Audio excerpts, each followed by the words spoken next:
श्रीहरि पौराणिक कहानियां। सनातन धर्म प्रेमी बंधु भगिनी, आइए फिर से एक नई कहानी श्रवण करते हैं। हमारी गीता प्रेस गोरखपुर के द्वारा प्रकाशित यह महान पुस्तक पौराणिक कहानियां, कहानी क्रमांक 25, संत से वार्तालाप की महिमा।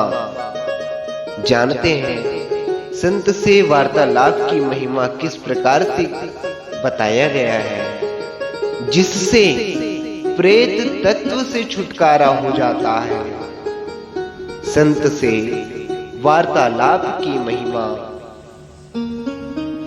पृथु नामक एक कर्मनिष्ठ ब्राह्मण थे। वे प्रतिदिन संध्या, होम, तर्पण, जप, यज्ञ आदि धार्मिक कार्यों में लगे रहते थे। उन्होंने मन और इंद्रियों को वश में कर लिया था। वे सभी प्राणियों में परमात्मा के दर्शन करते और सबकी भलाई करते रहते थे। वे इसके लिए सदा सतर्क रहते थे कि उनका परलोक न बिगड़ जाए। वे सबसे मीठी वाणी बोलते थे और सबका आदर करते थे। एक बार वे तीर्थ यात्रा के विचार से घर से निकल पड़े। कुछ दूर जाने पर मार्ग में एक ऐसा स्थान मिला जहां न पानी था न कोई वृक्ष।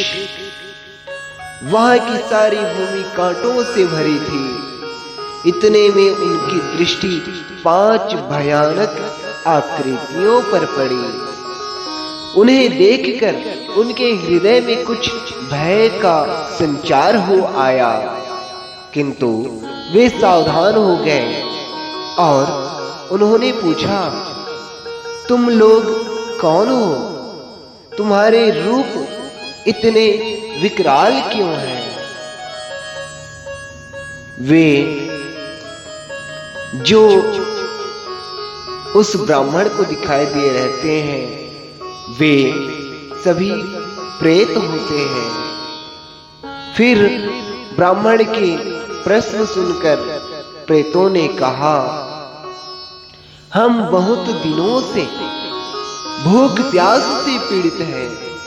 हमारा ज्ञान और विवेक नष्ट हो गया है। हम इतना भी नहीं समझ पाते कि कौन दिशा किधर है। हमें न पृथ्वी दिखती है न आकाश। हम लोग बहुत कष्ट में हैं। हम में से एक का नाम पर्युषित, दूसरे का नाम शुचिमुख, तीसरे का नाम शीघ्रग और चौथे का नाम रोधक तथा 5वें का नाम लेखक है। वे ब्राह्मण इन नामों को सुनकर चौंक पड़े और पूछने लगे, तुम लोगों को ये विचित्र नाम क्यों प्राप्त हुए हैं? तब उनमें से एक ने कहा, जब मैं मनुष्य था तब स्वयं तो स्वादिष्ट भोजन करता था और ब्राह्मणों को बासी अर्थात पर्युषित भोजन देता था। इसी पाप से मेरा नाम पर्युषित पड़ा है। मेरे इस साथी का नाम शुचिमुख इसलिए पड़ा है कि इसने अन्न चाहने वाले ब्राह्मणों की हिंसा की थी। इसी पाप से इसे सुई की तरह मुख प्राप्त हुआ है, जिससे अन्न जल मिलने पर भी यह भरपेट खा पी नहीं सकता। तीसरे साथी का शीघ्रग नाम इसलिए पड़ गया कि भूखे ब्राह्मणों के अन्न मांगने पर यह वहां से शीघ्रतापूर्वक भाग जाता था। चौथे साथी का रोधक नाम इसलिए पड़ा है कि यह किवाड़ बंद कर स्वयं स्वादिष्ट भोजन किया करता था। पांचवें साथी का लेखक नाम इसलिए पड़ा है कि किसी के कुछ मांगने पर यह पैर से धरती को रोदने लगता था। यह सुनकर ब्राह्मण ने पूछा, तुम सब खाते क्या हो? प्रेत लज्जित हो गया और बोला कि आप हमारे आहार के संबंध में न पूछते तो अच्छा होता, क्योंकि हमारा आहार बहुत घृणित है। बलगम, मल मूत्र, स्त्री के शरीर का रज, यही हमारा भोजन है। हम सब घरों में जा भी नहीं सकते, केवल उन्हीं घरों में जाते हैं जहां अपवित्रता रहती है, जहां बलि वैश्वदेव वेद मंत्रों का उच्चारण, होम व्रत नहीं होते, वहां हम भोजन करते हैं। तत्पश्चात प्रेतों ने ब्राह्मण से पूछा, हम इस प्रेत योनि में बहुत दुखी हैं।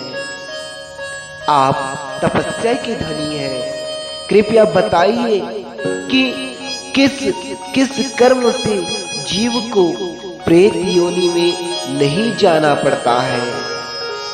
ब्राह्मण ने उत्तर दिया, जो व्रतों का अनुष्ठान करता है, अग्नि का सेवन करता है, देवता, अतिथि, गुरु तथा पितरों की पूजा करता है, वह प्रेत योनि में नहीं पड़ता। जिसके हृदय में सभी प्राणियों की प्रति दया भरी है, जो समता अर्थात समान दृष्टि रखता है, और जो छहों अर्थात काम, क्रोध, लोभ, मोह, मद, ईर्ष्या शत्रुओं को जीत लेता है, वह प्रेत योनि में नहीं पड़ता। प्रेतों ने पुनः पूछा, हम बहुत दुखी हैं, आपकी बातों में हमें सुख मिलता है, इसलिए यह भी बताइए कि जीव किस कर्म से प्रेत योनि में जाता है। ब्राह्मण देवता ने बताया, यदि कोई द्विज ब्राह्मण, क्षत्रिय, वैश्य, शूद्र के अन्न को पेट में लिए हुए मर जाता है तो वह प्रेत होता है। जो शराब, मांस और पराई स्त्री का सेवन करता है वह प्रेत होता है। जो किसी की धरोहर हड़प लेता है और विश्वासघात करता है वह अवश्य प्रेत होता है। जो आचार्य अनेक ऋत्विजों को मिली हुई दक्षिणा स्वयं हड़प जाता है वह प्रेत होता है। ब्राह्मण देवता की बात पूरी होते ही नगाड़ों की आवाज सुनाई पड़ने लगी और फूलों की वर्षा होने लगी। साथ ही 5 विमान भी उतर आए। इसके बाद आकाशवाणी सुनाई दी।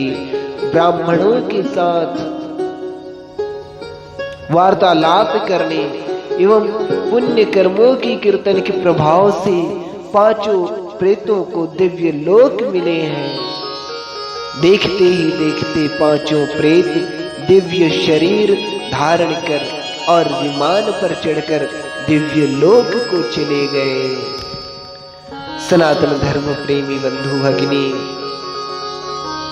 किस तरह से किसी मनुष्य को प्रेत योनि प्राप्त होता है और संत की महिमा यह है कि संत से यदि कोई भी वार्तालाप कर ले तो उनको वह सद्गति प्राप्त होती है जो संतों को प्राप्त होता है, जो पुण्यात्माओं को प्राप्त होता है।